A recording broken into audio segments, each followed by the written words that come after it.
Hey everyone, welcome back. My name is Lynn Wilson and we're going to do a quick Walmart walkthrough tonight. I want to check out, how's it looking? Are the shelves stocked or are they empty? If they're empty, what's missing? What are the prices looking like? What's happening at my local Walmart here in New Jersey? We're going to check out some prices. We're going to check out some stuff, so come along with me.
So you got to see what some of the items in my local Walmart look like on the shelves. Are they looking full? Are they looking empty? I'd have to say I purposefully went through every area that I could. I ran in there. We needed coffee creamer.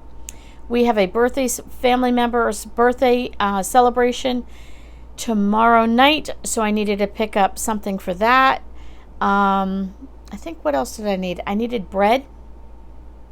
And I needed butter. That was it. Just a couple things.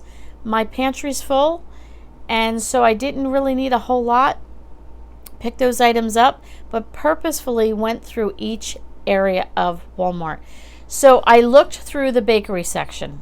Wow, great bakery items. Looked in the produce area, fully stocked, no problems there. No holes, nothing there. Went through the meat department. Beef was fine, pork was fine, ham, things like that. All of that was good. They had turkey and they had frozen whole chickens and all that kind of stuff. I went through the chicken area.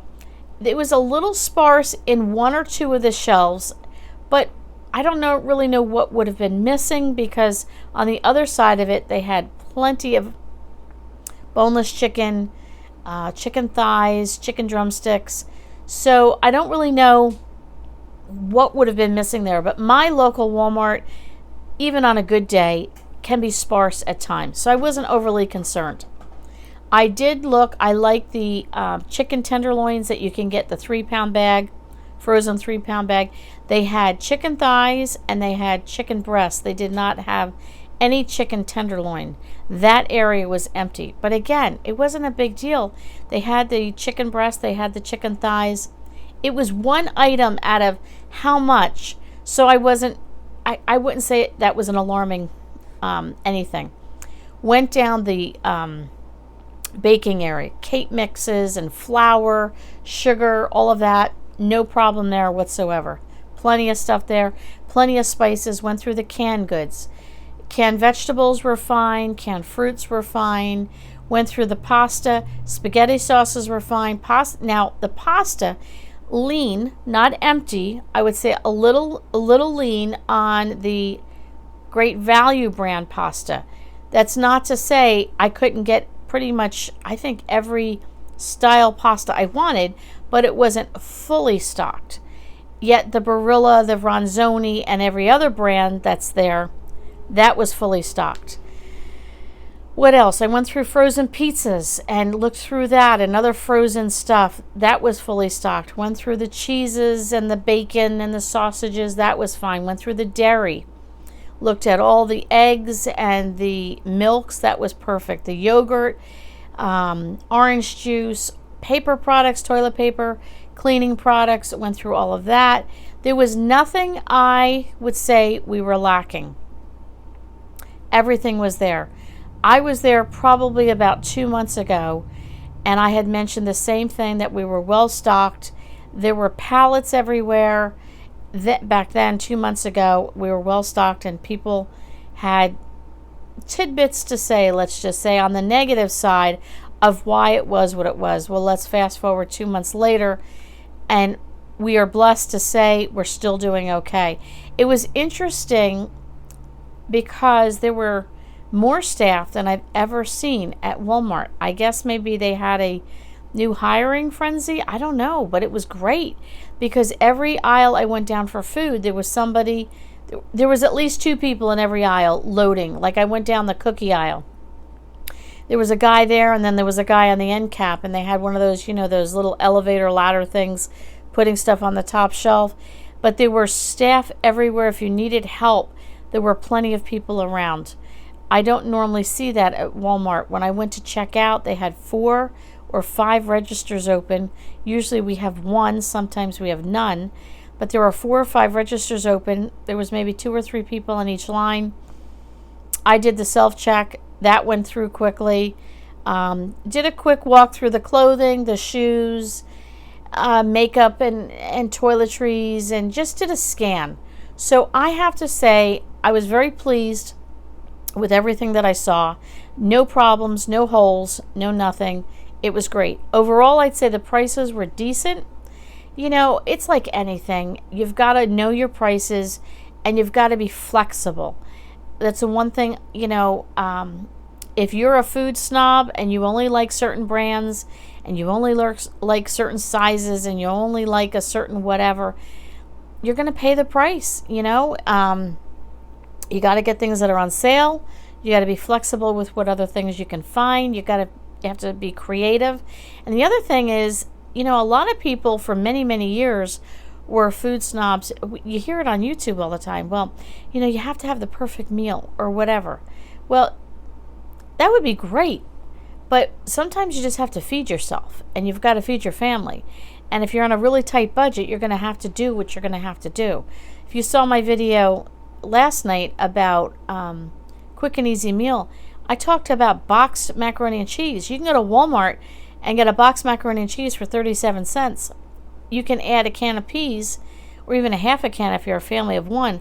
That's 50 cents. You can use 25 cents of that and use half a can of tuna, which can of tuna there is like about $1. So that's another 50 cents. So for like $1.30, you're going to make enough for dinner, probably 2 dinners for yourself, and maybe even a lunch. So now you're talking like, 30, 40 cents a meal for yourself. That's not a bad deal. You can't do that going out to eat somewhere. And if you're cutting back and things are tight, you can be creative. Just don't be a food snob. You've got to be creative.